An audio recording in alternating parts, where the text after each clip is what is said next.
All right. Now let's use the FE analysis to solve this practical problem. So now I will move to ANSYS Workbench to create a model analysis. So in ANSYS, if you want to do a frequency analysis, you need to choose this option, model analysis.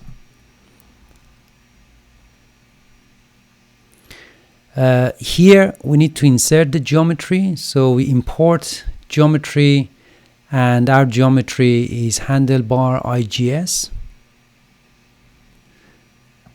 And let's open the model to set up the rest of our model.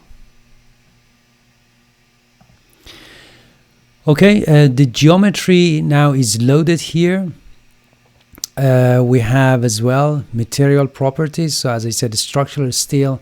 So now you understand that what we need from all these properties is elastic modulus and the density of the material here. So essentially the solver needs these two properties in order to combine it with the geometry of the mesh to determine the structural stiffness matrix. So now we need to create the mesh. I'm going to insert some sizing here, and in order to do that I'm going to choose the entire handlebar. So the default is 56. I'm gonna reduce this to 20, and as I said before, it's important to do your mesh refinement analysis, which means refining the mesh and monitoring the response until you see the answer has converged. But for this example, I'm just going to use 20 as the element size.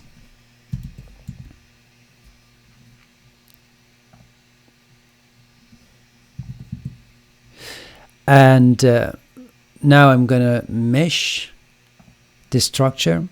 So you can see that this structure has one long dimension, a large dimension compared to the other two dimensions. So there's a possibility that you can use beam elements as well to make your simulation much faster. But here I'm using solid elements, and you can see the aspect ratio of the elements are not great.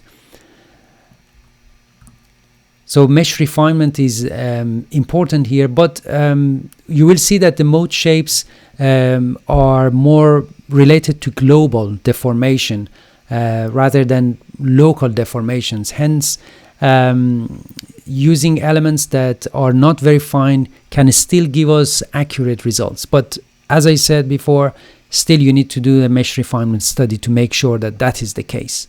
So next we need to define the boundary conditions that exist. So displacement, fixed support, they do the same for solid elements as we discussed before. So here I'm going to fix edges here. So let's just filter these with edge. So one edge here, not this one. So let's zoom in. So we select this edge, that edge, this edge, that edge. So these are essentially where the handlebar is gripped. Well, in reality, this is not just an edge, maybe it's an area, so you need to maybe partition it with another circle here, so you have an area that you can fix. But for this problem, I'm not going to do that. We just want to show the fundamentals here. So we have all of these both circles selected, and we fix them. Essentially the translations of all the nodes located on these edges are now 0. And in modal analysis you can see it is asking for maximum modes to find. So 6 modes, which means 6 natural frequencies of the structures of this structure will be calculated here. So I'm going to solve this now.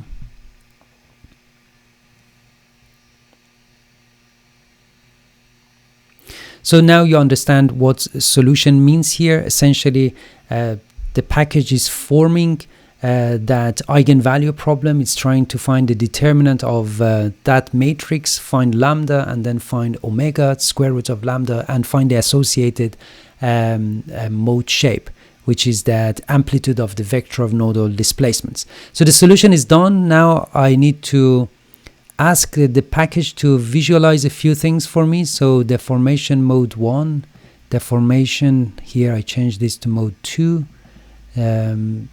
deformation mode 3, and so on.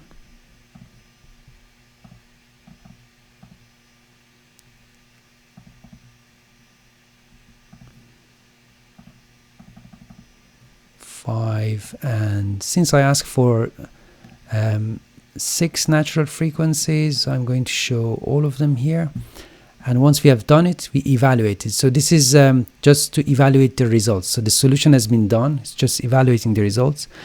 So here are the results. You can see the fundamental frequency is 54.129 hertz.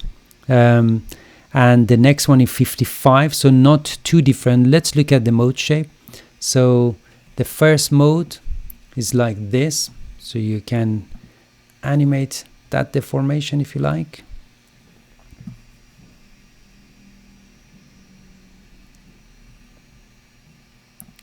Mode 2, so you see that we have this structure is symmetrical with respect to the vertical plane here. So when you have mode 1 like that, you will be expecting to have mode 2 on the opposite side. As you can see here, mode 3 and mode 4, again, opposite side. And mode 5, the natural frequency here is much higher, so higher than that range that we had. And you see now the mode shape is slightly different. It's about the bending of this beam, and 6 on the opposite side. So essentially our conclusion here is that we have 4 modes here that are within that range, and this can potentially cause discomfort and damage. But you should as well consider that this can cause damage if the external force, the forced vibration, the frequency of that external force is close to the frequency of these modes, which can cause resonance. If it is far from this mode, it is unlikely that this mode will be activated. Maybe you have felt this when you are in a car, you're in a vehicle, you feel at some point there is a vibration, but it's quite transient.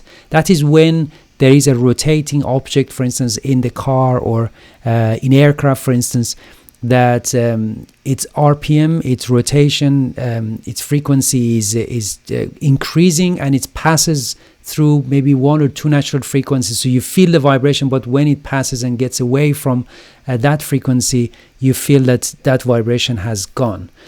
So essentially making sure the operational speed of the vehicle is not close to natural frequency is always a good idea. Anyway, I hope you have enjoyed this tutorial and you have benefited from the theory alongside this tutorial. Thank you for your attention.